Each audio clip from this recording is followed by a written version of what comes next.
আসসালামু আলাইকুম বন্ধুরা। আজ আমি তোমাদের জন্য কি করব জানো? আমার নাতিরা খুব অসন্তুষ্ট যে দাদু তুমি যা রান্না করো সব কিছুতে সবজি দিয়ে দাও। আজ আর সবজি না, আজ বড় বড় কই মাছ এসেছে। এই কই মাছটা টক মিষ্টি করে ভুনা করব, ঠিক আছে? আমি এই কই মাছটাকে কেটে বেছে ধুয়ে একটু লবণ দিয়ে আর একটু হলুদ মরিচ দিয়ে মাখিয়ে রেখেছিলাম।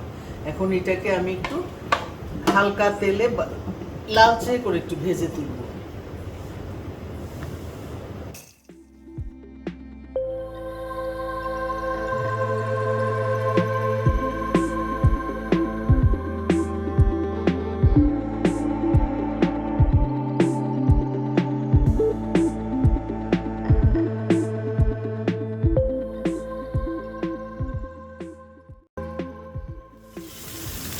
মাছগুলো লালচে করে ভাজা হয়ে গেছে। এখন আমি এগুলোকে ভুনা করব।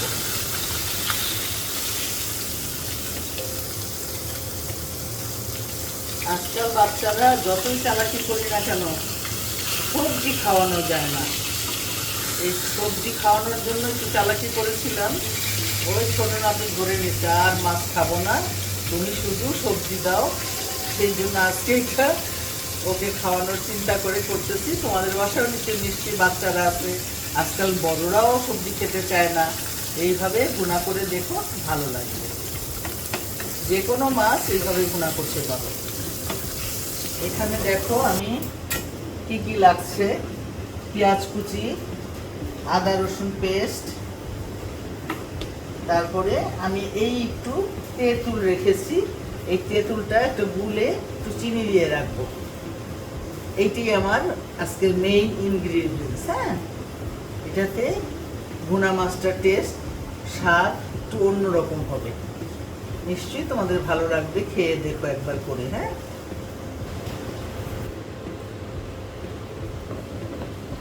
দিব আমি তেজপাতার ফোড়ন,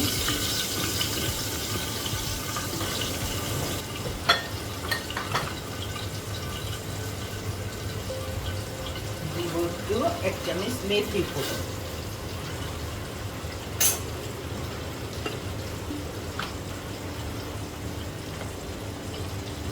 দিব আমি ছোট চামচে 3 চামচ আদা রসুন পেস্ট,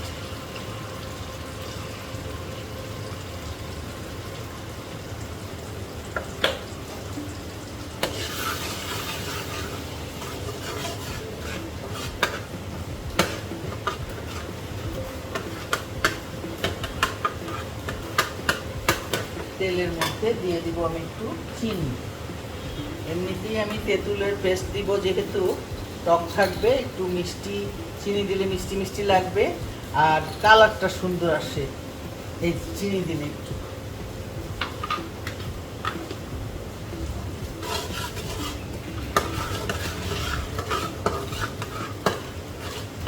আদা রসুনের কাঁচা গন্ধটা চলে গেল। এখন আমি দিব পেঁয়াজ কুচি,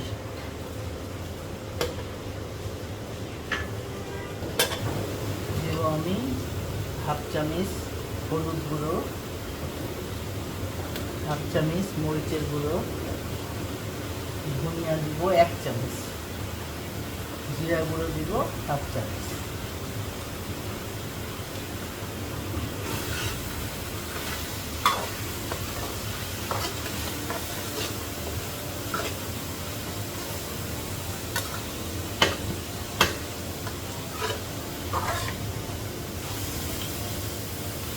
একটু পানি দিয়ে দিচ্ছি।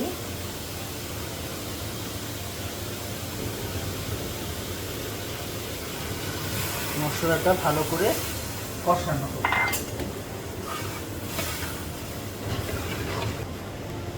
আন্দাজ মতো লবণ দিলাম, পরে চেখে দেখে পরে দেবো আবার।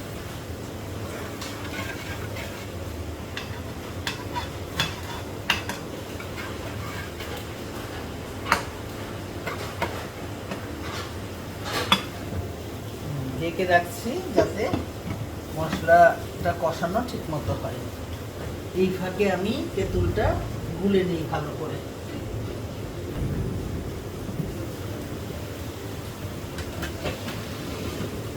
মশলাটা কষানো হয়ে গেছে প্রায়। এখন আমি এর মধ্যে দিয়ে দিব তেঁতুলের কাঠটা। বিচিটা রেখে দিচ্ছি, বিচি দেব না, তেঁতুলের কাঠটা দিয়ে দিলাম।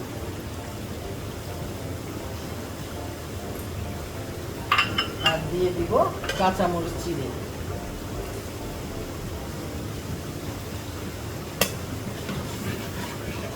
টেস্টটা দেখি লবণ চিনি সব ঠিক আছে কিনা।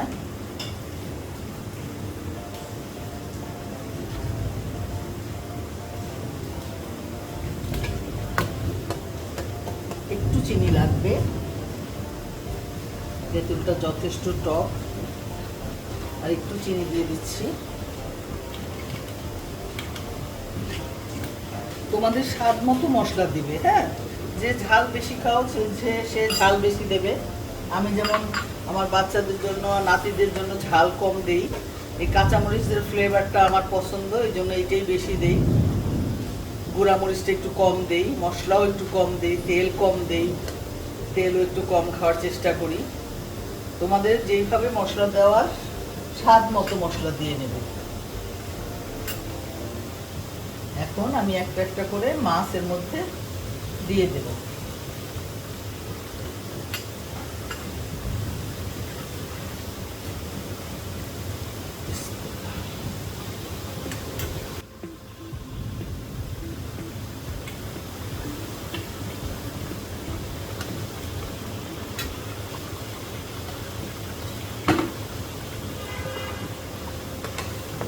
আমি তোমাদের জন্য একদিন পর পর এক একটা আইটেম করার চেষ্টা করি, তোমরা করে দেখো কেমন লাগে।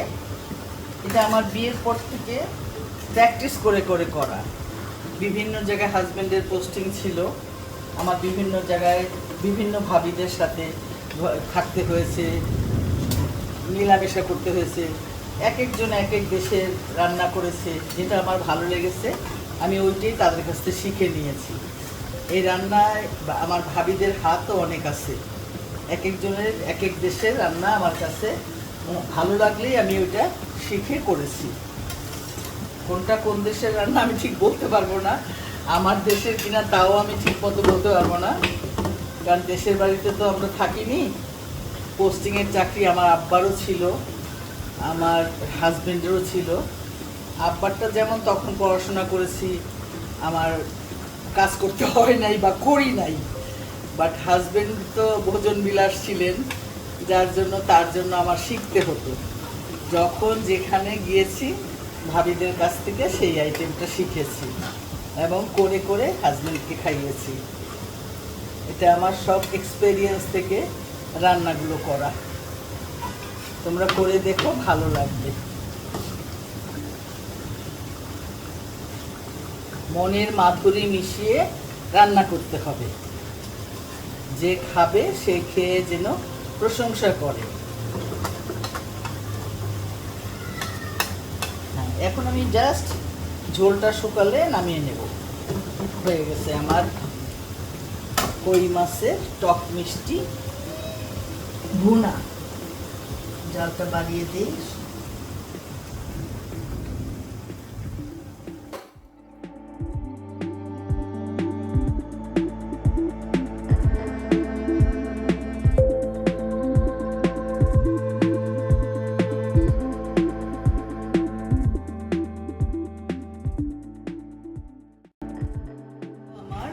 টক মিষ্টি কই ভুনা, এই বাটিটা আমাকে দিয়েছিল আমার চাচি, ওনার বাটিতে আজকে ফার্স্ট উদ্বোধন করলাম।